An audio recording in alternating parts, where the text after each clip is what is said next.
Hey guys, welcome to the Leadership to Wealth podcast. On today's show, we have a mentor, a coach. He helps people build businesses that make a lot of money with Amazon. One of the things that he's realized is having a market right there that you don't need to search for and teaching you how to build, how to brand, how to do all of these things within that Amazon network. But on top of that, he also talks about life and how he got into multiple businesses and all the failures along the way, which are invaluable to our journey to each one of us as we build leadership in our own lives to wealth. Today's show, Neil Twa.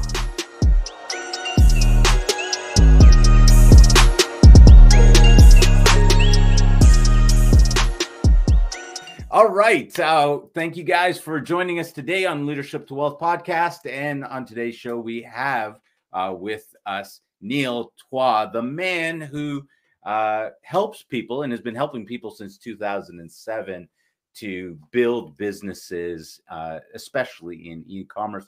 Neil, so glad to have you on the Neil and Neil show today. The Neil and Neil show. Woohoo. Yeah, it's great to be here.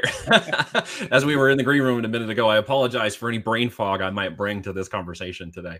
So if I pause, it's not the internet out here in the country. It's probably me trying to catch up. Yeah. So you're and you're recovering from you actually caught the thing that no one knows for sure if it's real or not, but you got it. It's like the Harry Potter thing. It's the name that shall not be mentioned, right? So we are, it's that thing that you shall not say. But we're okay. We're doing all right. I have a family of 6 and I got 4 young children, 13 and under, all girls. Wow. And we walked through it just fine. We're coming through the last stages of it. And one of the things we were joking about was the brain fog component of it. Or do we feel that a little bit? And I think, before you brought it up, I wouldn't have been able to say that. But I think now, there's a little brain fog going on. Yeah. Wow. Okay. That's interesting. Now, COVID's always a hot topic, but you got 4 girls. I do. That's a whole lot more devastating than people with 1 or 2 daughters are like, are you insane? I mean, I got 4 kids as well, but I got 2 girls and then 2 boys. And I can't imagine living in a house with 5 girls. That's I couldn't imagine living in a house with 5 boys. So, and I have friends who have all boys, and we play that game a lot. They're like, I can't believe you have all girls, and I'm like, I don't have any idea. Like, but I'm not like a girly guy. I'm not the metro. I live in the country, man. I shoot squirrels off my deck. I have tractors, and I live on 40 acres, and my girls are country girls, and they like to jokingly be that because they've done judo. They help me chop wood. They take care of their chores. They're tougher than some of the boys. That we hang around, which just kind of makes Dad proud, of course. Yeah, listen, I love that. That is pretty cool, especially when as a dad, right? Having 2 girls, I can say that is pretty. It is pretty fulfilling when you can see them take up some of these things and even succeed in challenge them. Absolutely, right? Yeah, absolutely. I'm. One of my daughters was big into gymnastics for a while, and feminine, male, whatever, any of that kind of stuff. For me, I just love watching any of my kids compete. Yeah, absolutely. Right. Like that's the male gene in there. You just love watching them compete. And she would always do this thing when she would, just before she was about to start, she would get up and she would look at the apparatus she was about to go to. She was smiling a second ago, and that just would disappear, and it looked like a killer. Staring at the apparatus that she's about to go attack. And then she turns to the judges and smiles, puts her hands up, and off she goes. Do it. Yeah. And I was like, oh my goodness. I actually secretly named her serial killer for a while. That's awesome. But as a father, pretty proud moment to see some of those things. And you said your daughters did some judo there too, right? Yeah, they were, and it's fun to see which ones are most apt to do it. The 2 middle weren't quite as excited. The older girl and the younger girl were just like, I mean, my 13-year-old is extremely strong for a girl, and the younger one just doesn't know her own strength and tenacity yet. And so she broke her collarbone in the process of doing it, because she just went in and went all full. And the younger boys that were trying to compete with her were getting torqued off because she kept flipping them and taking. And dad's like, yeah, you know, she just all in. And of course, you know, mom had to give a pause, because when she broke her collarbone, she's just like, okay, well, you know, we can't put them, and they're not boys. And I'm like, well, I know that. No, actually, they're in judo. They're better off than boys because they've got a lower center of gravity to be able to exactly.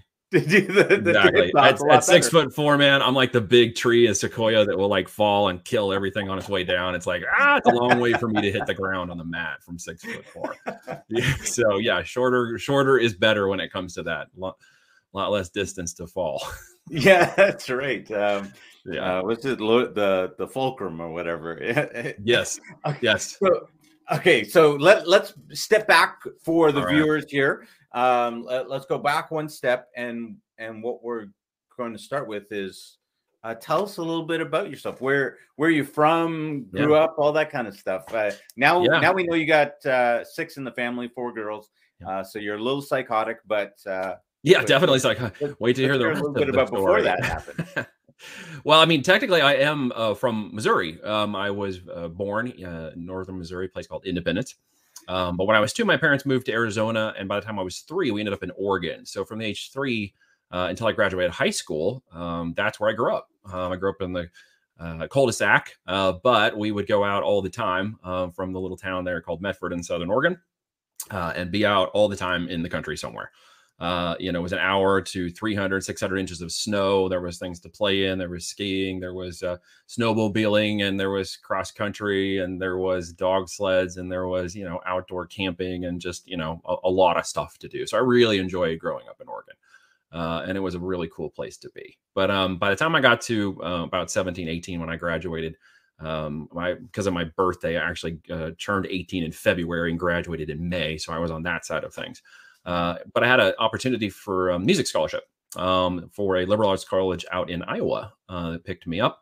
So for classical and jazz, I had some good time in high school, and went all state and got a good amount of scholarships put together, and went to school. So I thought I was going to be a musician. No, trumpet. Yeah, no, I played trumpet, classical and jazz. Nice. Yep. And so I very much enjoyed that. It's that competitive edge was always about being first chair, and the trumpets were always kind of the dominant force in the orchestra. Whether people don't know that, there's like the hierarchical. It's like a mafia, but there's levels to it, right? Like the drummers are the bagmen, and you got the it's that guy. So I definitely loved the trumpet component of it, and loved music. And music was flexibility and creation. And while I liked the ability to be in flow with the orchestra, I very much appreciated the jazz more than anything. The flexibility, the creativity, the artisticness of it, the fact that you could just feel the music and go with it was a big component of what I very much enjoyed about it. I think more than I enjoyed the concept of even working in it or making it a career. So by the time I got to my 3rd year in college, I realized, as I like to joke, that if I didn't figure my life out, I was going to be living in a van down by the river, playing jazz to this fish. So I better figure out what to do. So I jumped into computers and science, and I got a work study job at the local. Whoa, hang on, that's a bit of a jump that you just went from playing the trumpet to to jumping over to computers. Yeah, well, I mean, they were online. I'm not that old, but here comes computers, right? Here's the internet. Here's 3.1, and then there was up to Windows 95, and it was like, what is this? Like, this is insane. This is cool. And the university had the money, and nobody else had computers. And so I got a position to go to the work study group, and moved over to that in the computer lab, where they were doing that. And we were learning how to do it along with the people that worked there, because no one knew what the hell they were doing.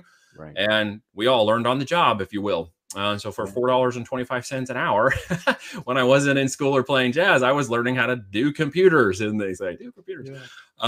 Because everybody was. So yeah, as I got through that, I realized I had an aptitude for it, and I had a passion for the machines and what they could do, and the idea of the internet and the technology that was coming seemed just absolutely fascinating. And when I put my first web page up, that's when I realized I was going to really want to do this business. of online somehow. And it was a bargain guy's website. It was like an eBay for local university trades. And we were just putting people together to sell their things back and forth at the local. And I realized e-com at that level was a good starting block. And I really wanted to know more.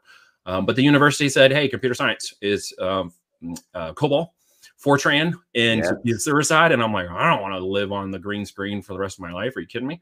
So they said, well, go transfer to a university called CMSU in Warrensburg, which has a very good computer science department. I said, okay. I spent a semester there.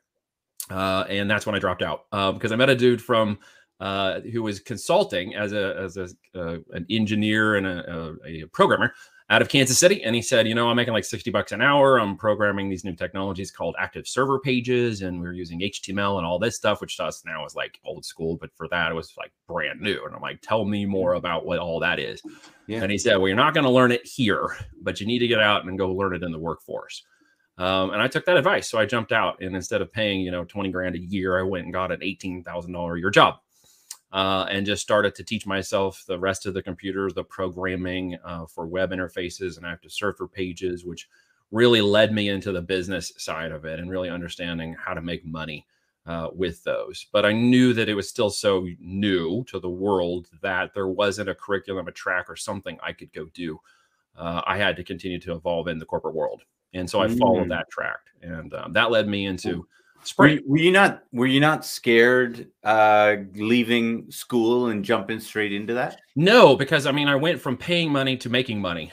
I wasn't that scared. I was like, I went into a job where I was making, $17 an hour. And I'm like, okay, that's great. And I was working on networking computers inside of banks. And so I was learning, how to do the business, and it was a small firm. And so I got to learn a lot of the components of the business and understanding how he ran this little shop.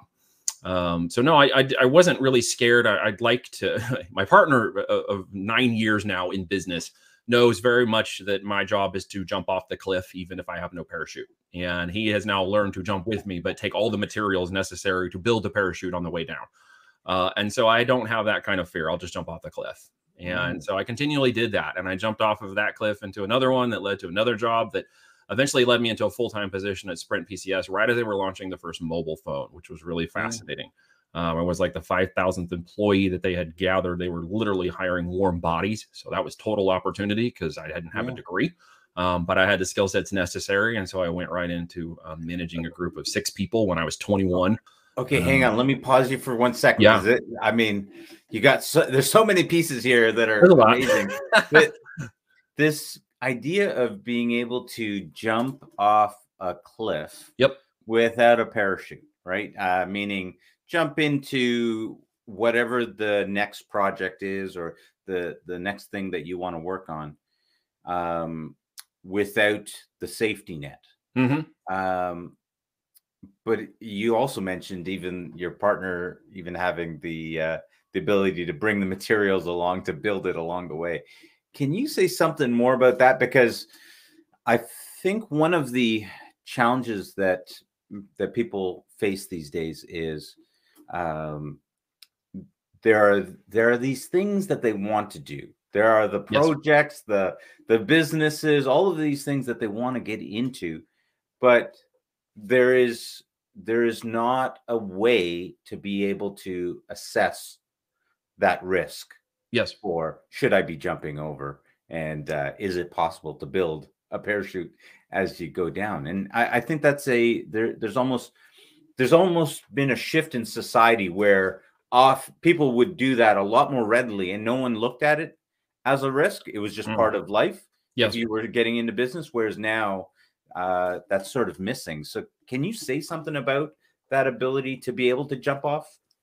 Well, for me, again, the fluidity of I think the musical side of me, because it's what you teach right now too, right? Well, it is, because I really get people to understand the concept that there is no perfect business model. That if you take 80% of wait, got to time you out there. Yeah, you guys are watching. I hope you caught that, right?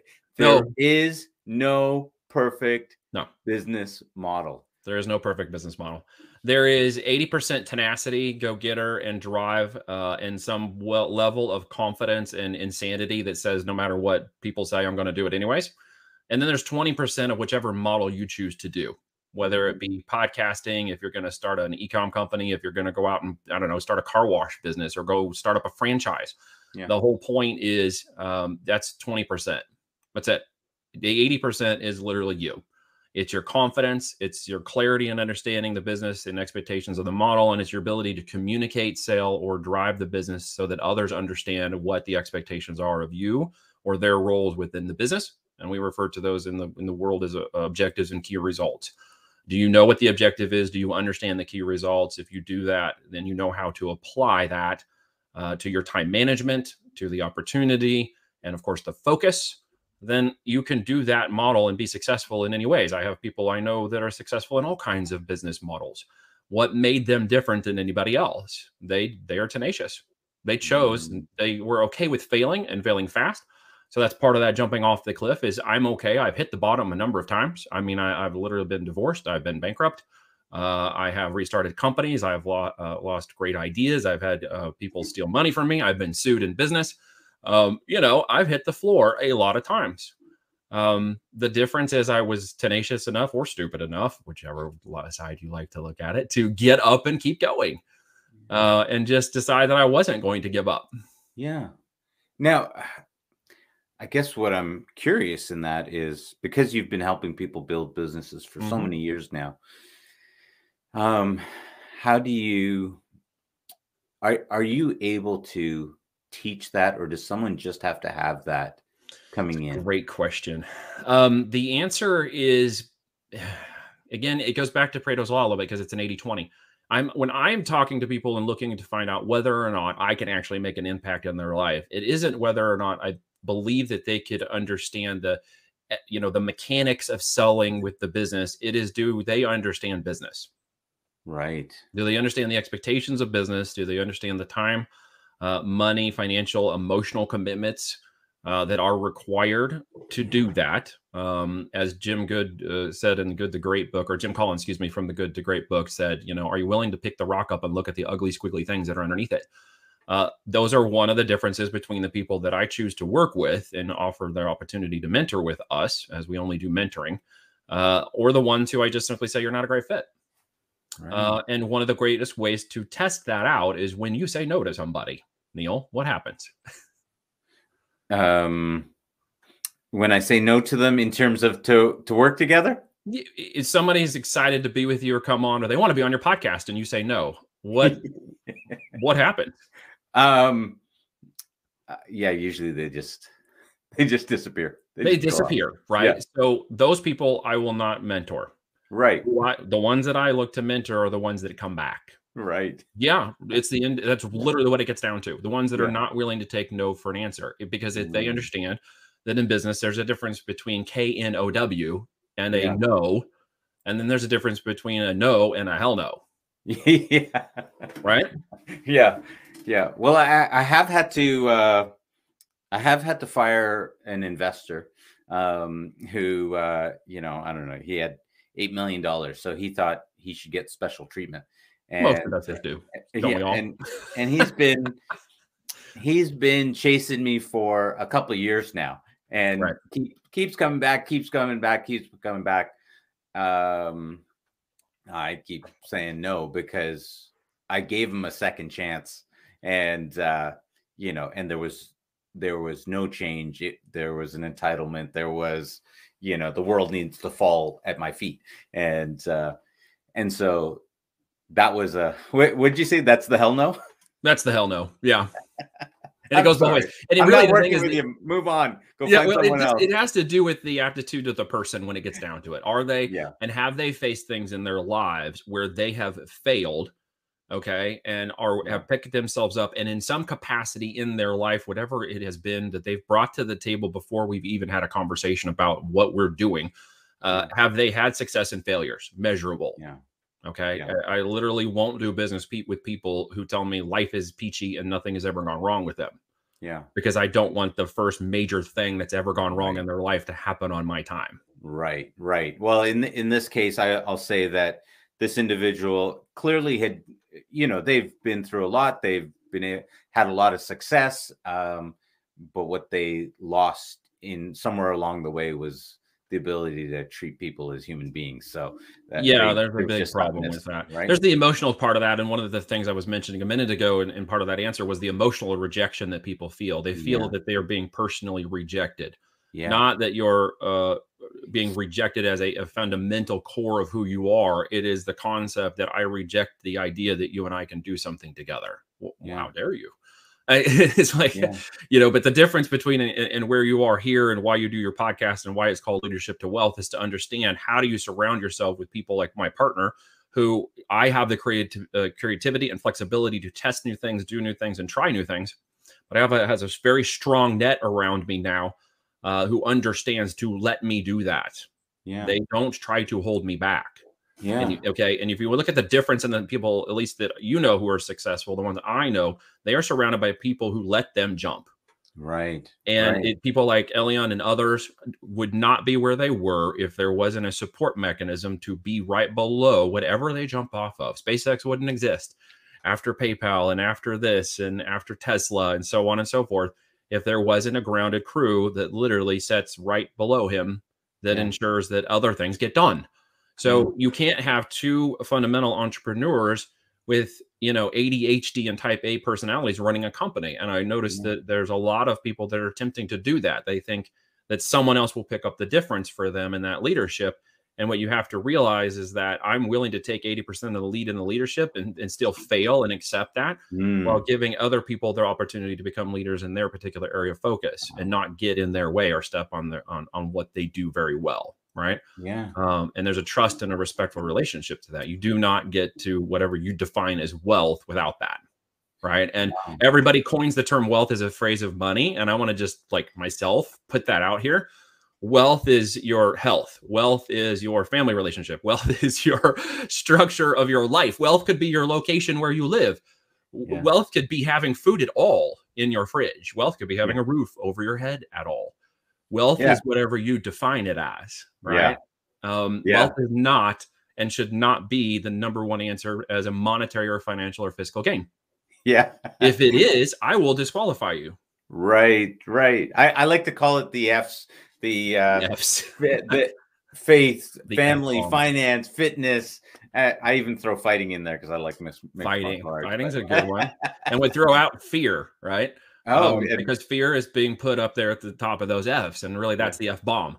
Like, because so many people do not understand that to jump is not that I don't have some aspect of fear. It's that I'm feeling it and I'm doing it anyways. Wow. Well, okay, that's a big difference. So I get to people who understand that concept right there has nothing to do with whether you sell e-com or cars. Or even if you do a podcast, it has to do with the fact that you're going to feel that fear and keep doing it until either the fear subsides or your support network helps you overcome any of those challenges you've been doing on your own as you grow out of that. Right. Fear. Absolutely. This is really interesting that you would point this out because I literally just had this conversation with my daughter last night, where one of my daughters, my oldest, and we were talking about the difference. I said, what's the difference between me putting out 100 pieces of content on social media and someone else who puts out one piece of social media? And I said, are the mechanics the same? She said, yeah, but you're doing more. I said, yeah, right. But the mechanic is the same, right? So I said, so what's actually the difference? And I said, it's the attitude about it, right? My judgment over it is so insignificant because I let other people judge my material but the person who only puts out one, there's so much judgment in it that it takes them forever to put out that one piece of content. And I said that really boils down to fear and someone will criticize you or reject what you did. And on a fundamental level, you will have a hard time getting past that. And that is one of the bigger things that we work on as entrepreneurs every day, I think, because people think, well, you're just doing great every week. Well, no, every week is not like that. It really is a up and down, sideways, spaghetti looking aspect of an emotional roller coaster ride of challenges that every business owner faces. And the ones that say they don't are lying. to sell you something, literally. Yeah. Well, I mean, you just think of what you and I went through to even get this this interview together. I mean, this happening, and you got sick, and I got sick, and all of this different stuff, and scheduling conflicts, and that's all part and parcel. And most people would never know any of the things that are occurring in the background. Yes, because it's sort of that duck on the water. The feet are going crazy under the water, but up top, everything looks fairly serene. Well, that's just it. We have to be careful not to fall into that. The two professional videos that make everything look great, and the idea, the concept that there is no struggles and all this thing, all of my problems will be solved in a quick scratch and sniff mentality. I call it the lottery mindset mentality that we got going on, where I can literally just scratch and sniff my way to wealth. You mean it takes 12 months to build a business? No, I'm out. It's not 30 days. No, it's not how it works. The people who are selling you something that says it'll be done in 30 days, they're like 6 years into it. They didn't explain the rest of that. And I think the world is craving that transparency. I feel it anyways. So my goal is to be transparent, answer the questions, talk about the bad things too, not just the good things. Because those are partly what define what I consider to be good now. What I thought was good previously is very different than the good I feel now. And it only came after a major failure or a major bad thing. That is so interesting. I actually preach this as one of my secrets to success is anyone that deals with me knows that I'm going to give them the worst case scenario. And I'm going to work from the worst case scenario. Well, what are the projected numbers? I'm like, those are fictitious. How about we look at what it's actually doing and look at that? And are we okay with that? Everything projected is bonus. Can we live with this worst case scenario? Yeah. And, we have that phrase in our house that the girls have learned to say anytime they feel that anything's a challenge, it's what's the worst that can happen? Yeah. The question gets asked, what's the worst that can happen? Dad, I can't quite get this figured out. Dad, I don't know what to do here. Dad, I can't. Well, what's the worst thing that can happen?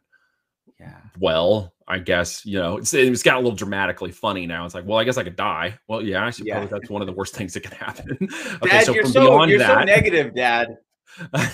Beyond that, what's the next worst thing that can happen? And they kind of work their way back up into realizing that sometimes it's over exaggerated just a little bit. And so we have to ask ourselves too, what's the worst that can happen? With my time, my energy, my money, my situation, can I do this other thing while doing another? What's the worst that could happen? It's just a phrase that helps refocus into looking at those things that we would normally, or sometimes people like to push down. You don't want to talk about it. It could be looked at as badly. Or here's an example, right? Because when I went through this, I had trouble with a financial situation with one of my partners at one point. The worst thing that could happen, I thought at that point, was the business would be ending and I'd have to go somewhere else. Well, it turned out I had to go bankrupt because of the situation with the funds, the investor, the way that it had been structured as a business and what they had been doing with that business. My lawyer literally said, you need to be indemnified down to your personal level. And the way you're going to do that is bankrupt yourself. And I'm like, oh, that sounds like fun. So that was a strategic business move, but it's there and it's on my record and people will sometimes find it, or they'll think that, hey, you know what? He went bankrupt. You can't trust that guy. He doesn't know how to manage money. He doesn't know how to do anything. And the answer to that is, well, I certainly know how to do it a lot better now. And I certainly know how to trust certain people differently. And I've put in better safeguards and mechanisms to ensuring that doesn't happen in business again, that I don't receive or put myself into a position with partners where that could ever occur again. And those lessons are just not taught. Those are learned. Yeah. They're learned and they're taught. Okay. So I've got to dig into this one a little bit because you're speaking to someone who avoided all types of partnership for years, 2 decades at least. I avoided all partnerships. If it meant a partnership, I refused to it. Now, I refuse to it, not for the smart reason of worrying about assets and liabilities, but rather because there was always a fear of what if they take advantage of you, or what if you do something wrong, and then now they're going to know. At least if you just do something wrong on your own, then you just fix it on your own. That's right. and so I can say that I had a deep-seated fear for a lot of years towards partnerships. And how did you? But you've been doing partnerships for so long, and you've done them well, you've done them poorly, and what gave you that framework to be able to move in the world of partnerships? Well, I mean, honestly, the original reasons I even got into the concept of a partnership or joined hips with someone else was there was a fear that certain aspects of what they were doing, I couldn't do it myself, even poorly, like couldn't do it at all. Yeah. So it was fear-driven concept that this other person can somehow make up some major component of something I cannot do. What I learned differently was to position more time and energy towards learning the things I didn't know well enough to just be dangerous at it. Yeah. Like, I don't need to be the accountant, but I need to be dangerous. Like, dangerous enough that I know the accountant who's doing could do better, could do differently, or is taking advantage of situations, or is just not taking advantage of situations. And so I've studied a lot more into the different areas where I felt they were weaknesses. You've heard of a SWOT analysis. Some of those listening might know what that means: the strength, weaknesses, opportunities, and threats. I tend to kind of go back and look at what those things are in terms of the relationships. And obviously I fell on some very hard, and it was pretty easy to figure out where the threats were. What I didn't always correctly anticipate, or I didn't correctly address, was the opportunities. So how do you really how do you take an opportunity and address it correctly so you know the strengths and the threats and the weaknesses? And that is actually one of the things that I've taught my people to understand better and better as they do these business models. It doesn't have to require a partner. We actually have a phrase in our company is keep it all and keep it small. So if you're better at managing certain aspects of people's and timelines, if you are better at objectives and key results, you might not need a partner. What you need is a lieutenant. What you need is a very strong second. And if you can give them very strong objectives and key results, there may not even be a requirement to put them in, what's called the operating agreement of your business. You don't even need to write them into ownership. Or if you do, there are smarter ways to do it. There are ways to offer common stock and preferred stock and no stock at all, but voting rights. There's a way to offer them a percentage of earned buyout if they are a part of the company's success for long term. There are other ways to create quote unquote partnership relationships that do not put the business in jeopardy of that person's inability to do something. And even in our own partnership now, we have certain things we've come to agree that no one spends money without the other one. Some partners will say, well, you can spend up to 10,000 or so. And if you do that, that's okay. We just made an understanding that, no one spends money without the other person knowing about it. Right. But in your respective lines of business, the longer we have been together, the less we question what the other person needs to do. If Reed comes to me and says, hey, I want to try this out, it's going to cost $5,000. I'm like, go for it. Right. Because I have that level, it's an implicit level of trust now that we've gained through troubles. We didn't just work 9 years straight. We had a couple of years where we didn't even talk to each other. Right. Because there's mess behind that too. Right. I mean, there's pros and cons, and we both made some mistakes in different areas, but we came back together with more mutual footing. So I think the question then gets back to wrap that all around to, do you really need a partner? And if you do, can you really address the specific strength, weaknesses, or opportunities that person brings in? Or do you need to get them involved at all in the first place? And if you do, should it be more of a performance-driven relationship? Should it have OKRs on it? Should it even be a written business proposal or a business relationship? I think, again, people are looking for shortcuts. And to just grab a partner and throw them in the business is really, in my experience now, an attempt to make a shortcut. Well, there's a whole lot there to unpack. There's a lot there. There is. Go ahead. Sorry. I was just going to say that we are inundated now. Viewers are inundated now with people that are able to provide you coaching and programs and all of this kind of stuff, and everything is perfect. They've gone from $100 in their pocket to $6 million or whatever it is, and they've done it without any hardships. And there is something refreshing about hearing the number of things that you've gone through, quite honestly, including divorce, which you threw out there, because you know, I've been involved in a number of different areas, including relationship counseling, and I can tell you that a lot of people want to go to someone to get advice who has the perfect marriage, and I've said, no, typically you want to go to someone who has been through who's been through the storm, because, and maybe done it wrong.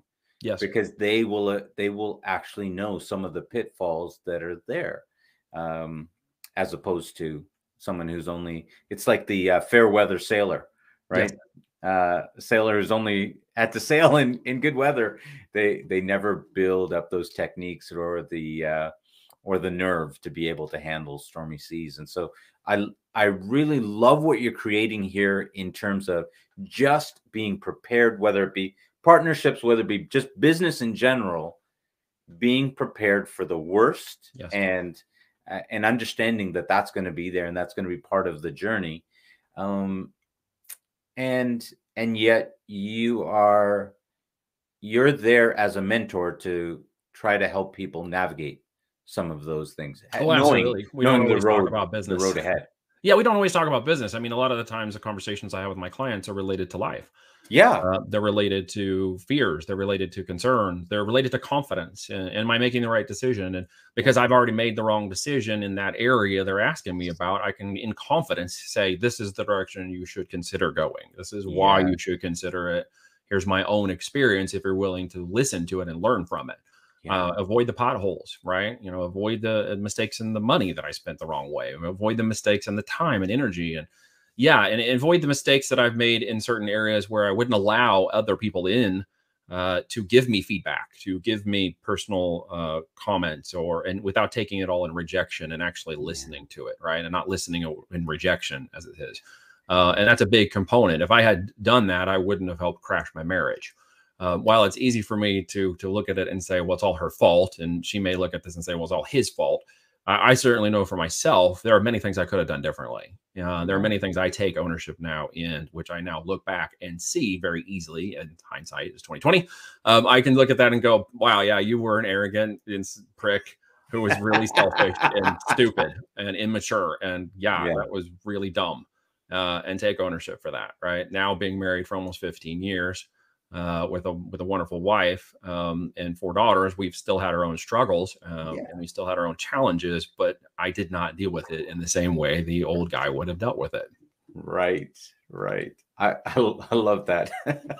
I love that because really those are the variables of life. Yes. And oftentimes we almost need someone to help us with all of those.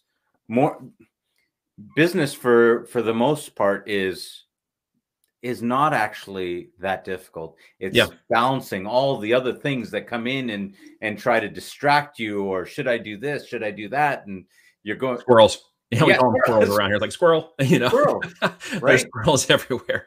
I think probably the thing that I hear the most is for guys that are trying to do too much. They try to, hey, I'm okay. I need to be good at this and this, because then I can help more people. And they're trying to advertise that they can do all of these things. Now I'm in the area of finance, so people are they're always trying to talk about all the different areas that they can do.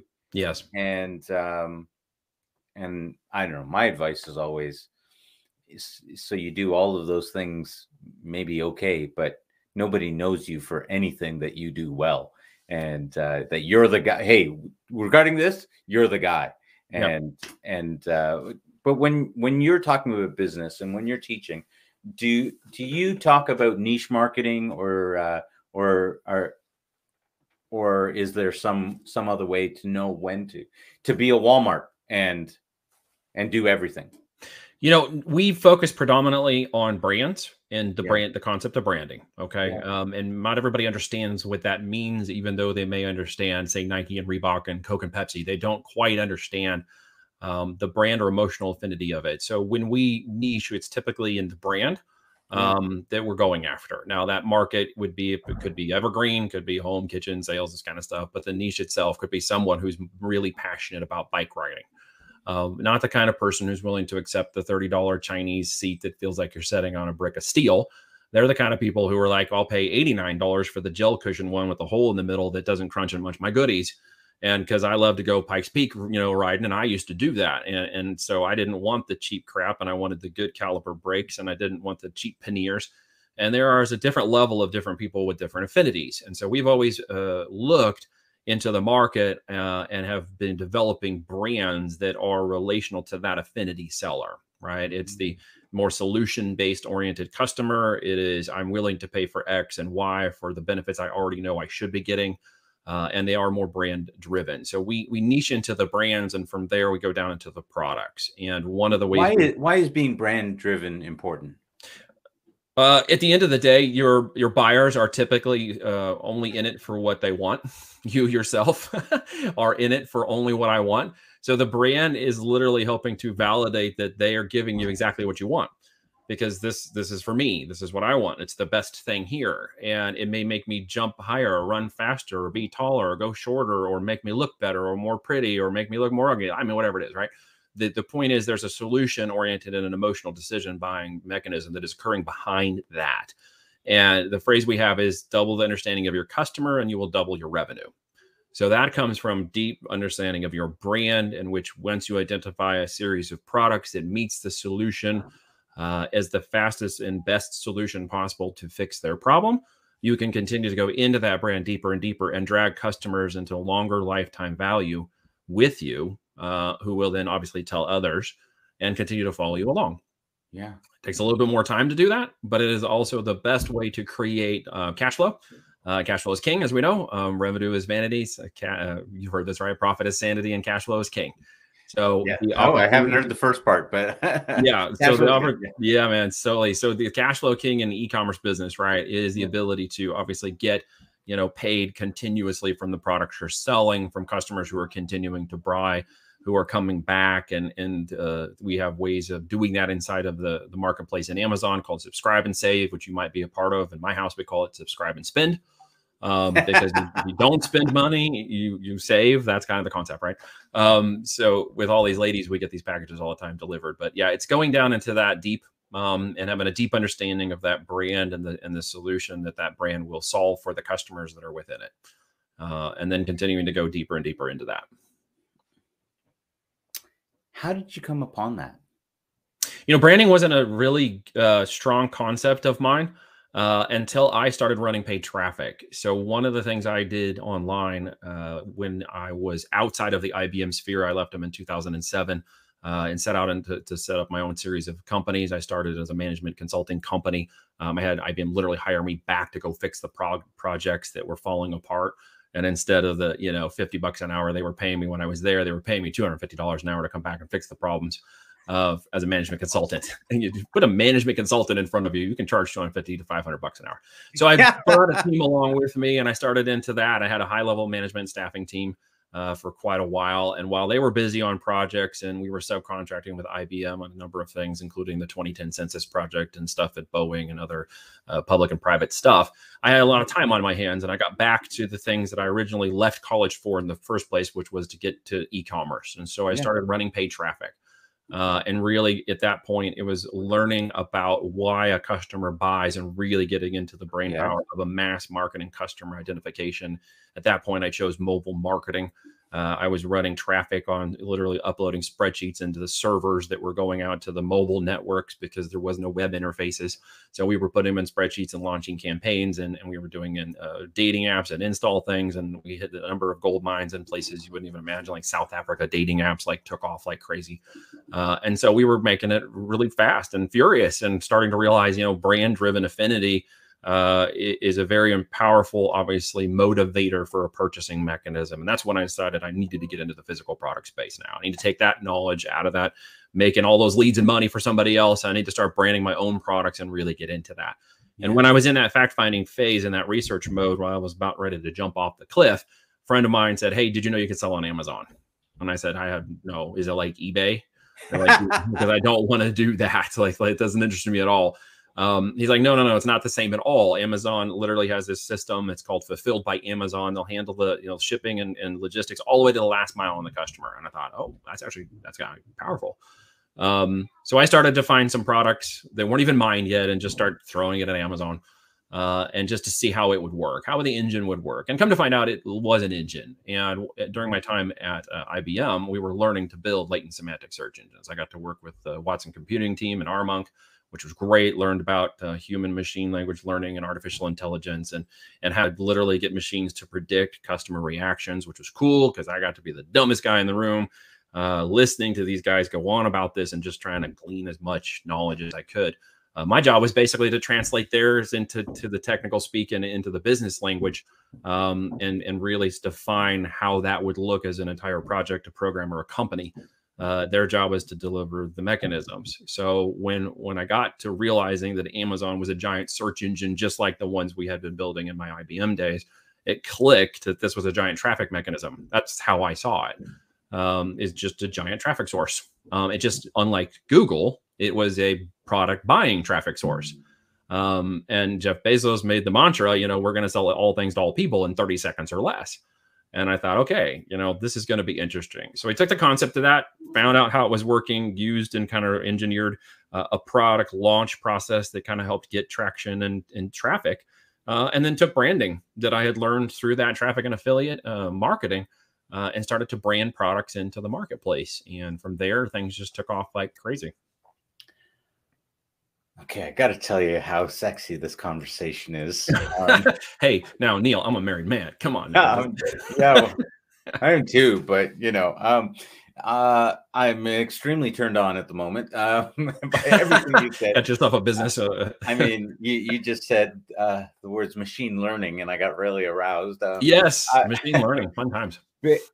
Now, I selfishly have to say this just because I know so little about it, and I've been trying to learn about these things. I'm like, man, there's so much. It's amazing to me having, being my age and watching the number of things come around, including watching the internet come into play. I remember learning programming as a kid on a pet computer. Yeah. I mean, the Commodores and the Ataris. Commodore was like worlds ahead by that point in time. But I remember we were able to get a line to do this.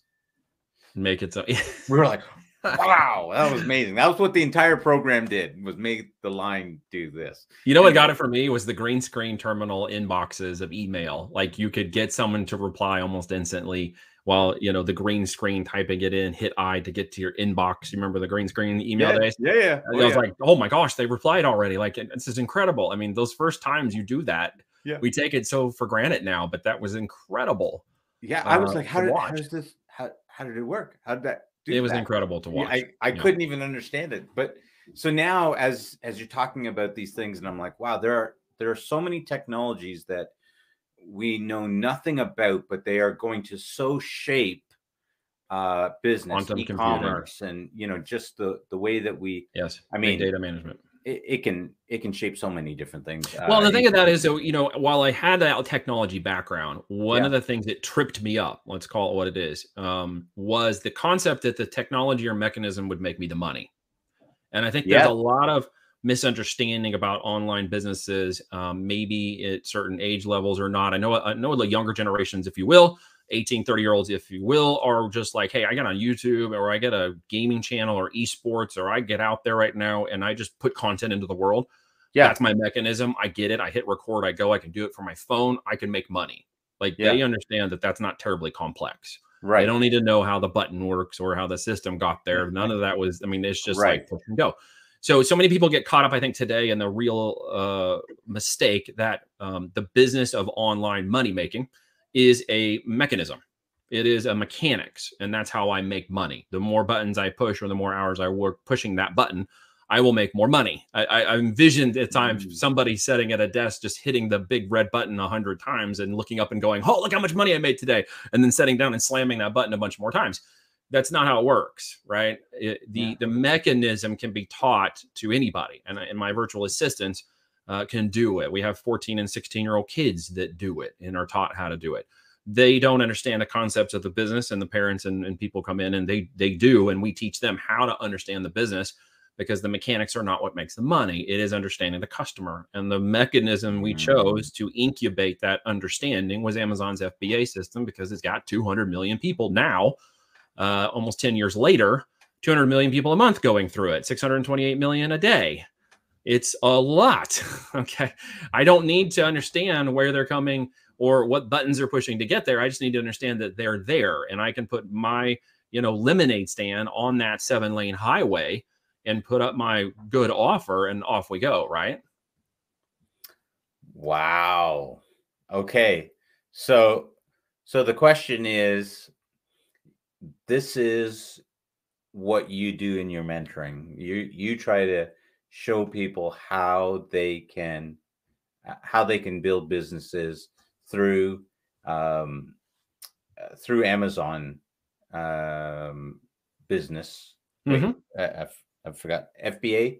It's called Fulfilled by Amazon. Fulfilled by Amazon. That's it. Yeah, that's okay. It's a mechanism that basically allows us to not have to have a warehouse. Yeah. We don't staff any employees, and we don't handle what's handle the last mile to the customer. The products by Amazon's shipping and logistics and inventory manages that. Our product gets sent into their warehouses. They're picked and shipped to the customer from there. So our job really is to understand the customer branding and product and do the marketing. Yeah. So it really has nothing to do with pushing the buttons at the end of the day. And so what we teach people is to understand, first and foremost, the business. We are business builders. That's what we've done. It's what I've talked about all day here is we build businesses. We chose e-commerce as a mechanism based on experience.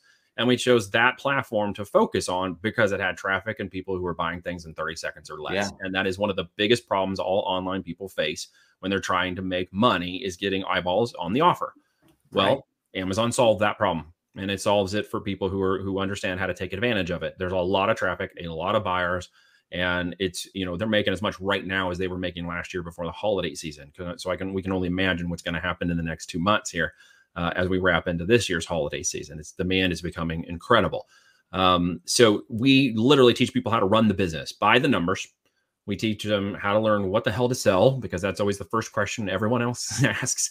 What do I sell? It's actually really easy when you go through a process, a numerical data-driven process that has to have the numbers make sense. The numbers have to make sense at the product profit line.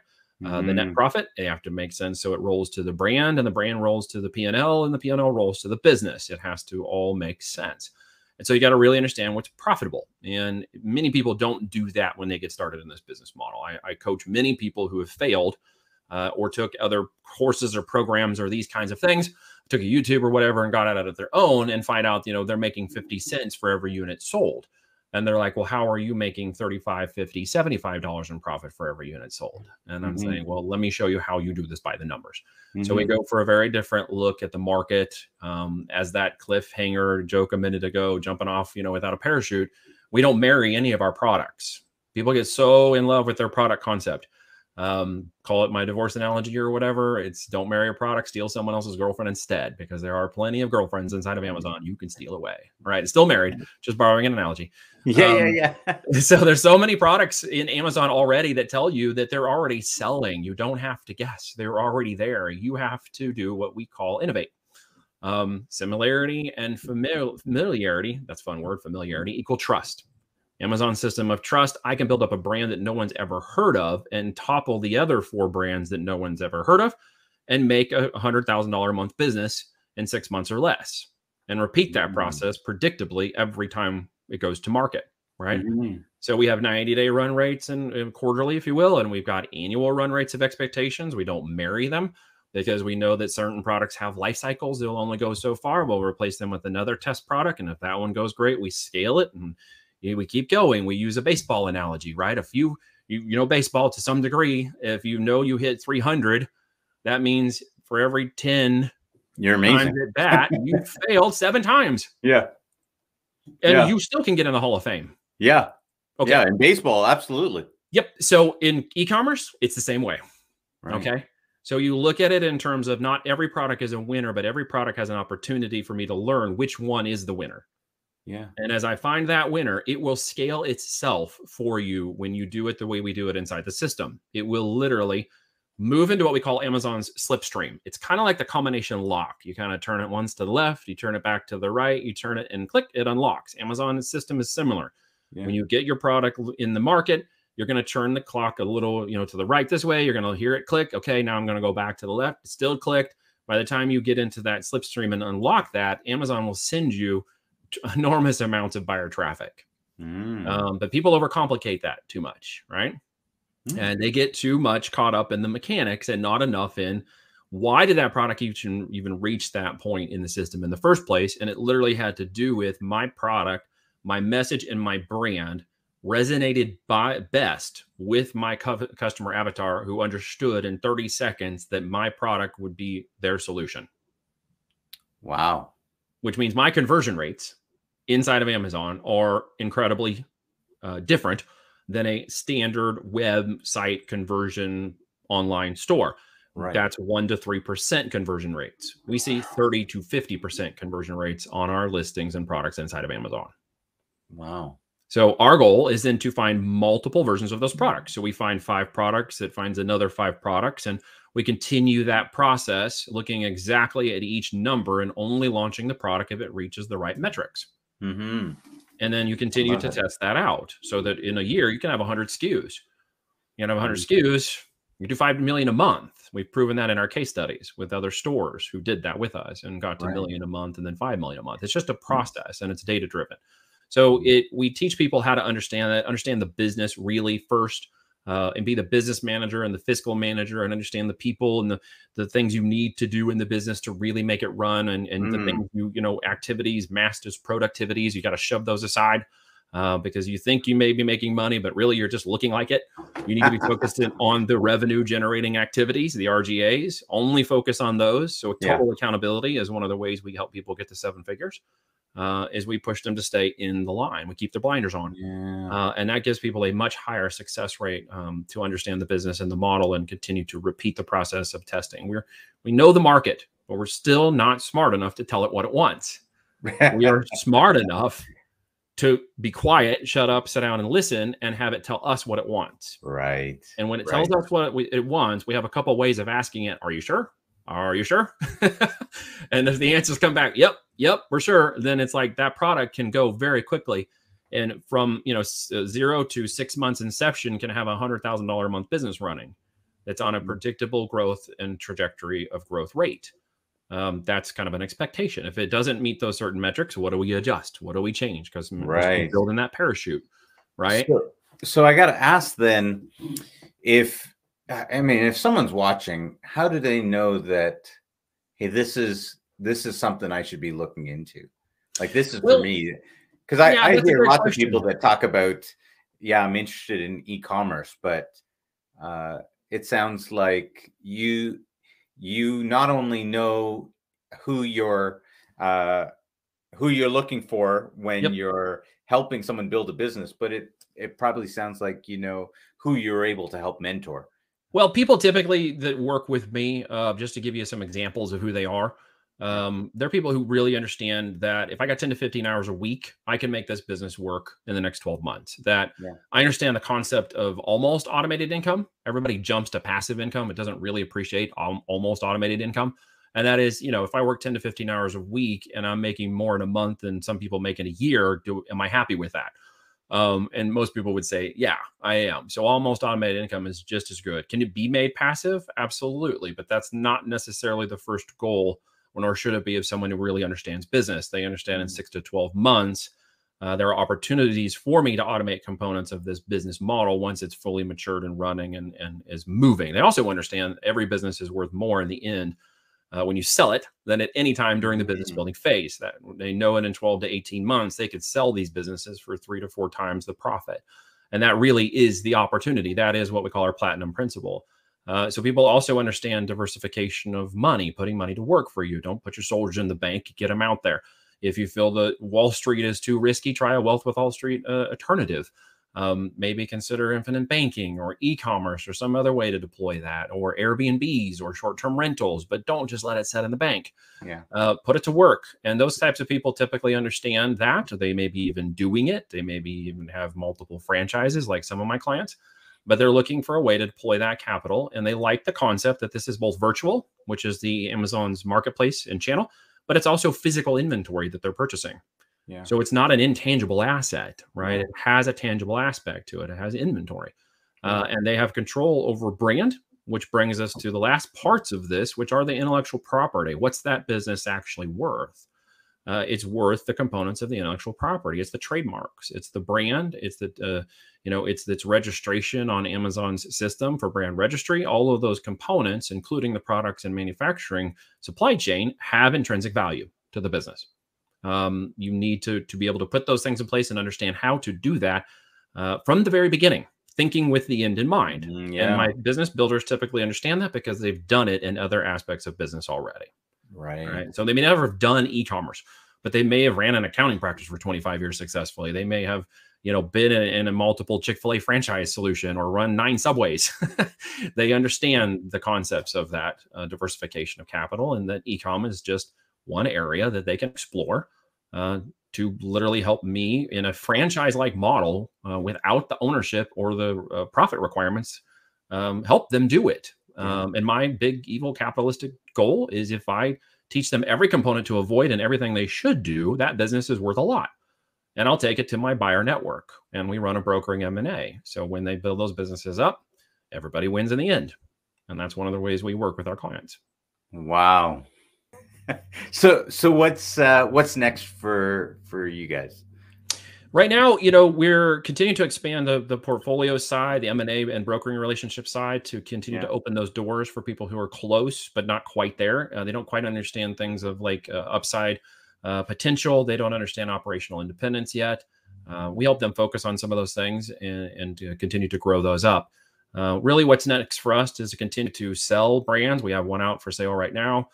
Continue to grow our own, and just continue to work in one of the fastest growing markets still, double digits in the last 24 months in e-commerce. Bank of America Forrester Research says 21 trillion is coming online by 2030. So we're going to continue to launch products and brands. That's what we're going to continue to do. Wow. Love it. Love it. I'm sure we could have gone down the road of any one of those aspects, and we didn't really even go down the road of exiting, which that's another whole topic. Yeah, that it really is. And it's probably the most important one, because like you said, you've got to whatever you do, you got to do it with the end in mind, right? And oftentimes, I've told people this many times, because anyone can tell you how to put your money into something, but do you know how you're going to get your money out? And do you have more than one way of getting your money out? And I've seen many people fail because they'll put their money into something and then they don't know how to get it out. It's stuck in there and they've watched it dwindle away. So I would love, that's definitely a conversation for us to have in the future. And I'd love to have you back on the show at some point and talk about that. I'd love to do that, Neil. Thank you for having me. It's been a pleasure. Wow. Any final words that we should share with people? How do they get a hold of you? Oh my goodness, how did we miss that? Oh yeah, we can talk about that. I would say, if fear or the idea or concept that you may not be able to do some of these things in business, or you struggle with the concept of just getting started, you have to remember that you've already failed if you didn't start at all in the first place. All right. So if you consider, well, what if I start this and fail? The problem is not the business model, it is you. Like, let's call it straight up, because you haven't even started it. You've already failed. So the concept that you start it and fail is actually backwards, right? The second component is, if fear is holding you up at all, I'd recommend the book Feel the Fear and Do It Anyways by Susan Jeffries, which is a great book that'll take you through some mental exercises on how to continue to move past certain points of fear or questioning you may have in any aspect of your life, not just business. So I would encourage you guys to take a look at that. And final thing, and is, you know, to give you some insights, Good to Great still has very relevant understandings of business and concepts. Jim Collins was, you know, his group, and I think they just foretold the future in terms of so many concepts of that business that we are missing in certain components of businesses today that I think we need to bring back and or learn those lessons that were taught very well in that book. So I'd recommend those definitely to people who want to get some insight today on some of the topics we talked about. Finally, you can go to voltagedm.com and check out what I'm doing. VOLTAGEDM.com, voltagedigitalmarketing.com. There's a free little video. I have a conversation with Kevin Harrington, one of my partners on there. We talk about building businesses and what it takes to do that. It's about a 48-minute or so just overview and goes into some of the details of the way we do the business model. You're welcome to check that out. It's a free resource there. And of course, any of the media links. And just Google my last name, like we were joking about earlier. Most people spell it back to me, TWA. It's not the airlines. No, I don't own it. And there's a whole nother story of trouble I've had dealing with that last name. But if you Google my name, you'll find my LinkedIn or Facebook. You'll see who I am. You'll see what I'm about. And you're more than welcome to connect with me in any mechanism that makes sense to you. Love it. Well, guys, you've been watching the Neil and Neil show here on the Leadership to Wealth podcast. Neil, thank you so much for coming on, for sharing. Thanks for having me. Man, you really have you condensed probably an entire workshop into this amount of time. That was amazing. Thank you. And you know, guys, definitely look them up, check them out. And if you're thinking about business, if you're thinking about e-commerce, make sure you do your due diligence. And there's a lot of value in learning from someone who's already been down the road and made mistakes, and can help you navigate those minefields. So Neil, thank you so much for coming on the show today. Thank you, Neil. It's been a pleasure. All right, guys. We'll see you guys later. Take care.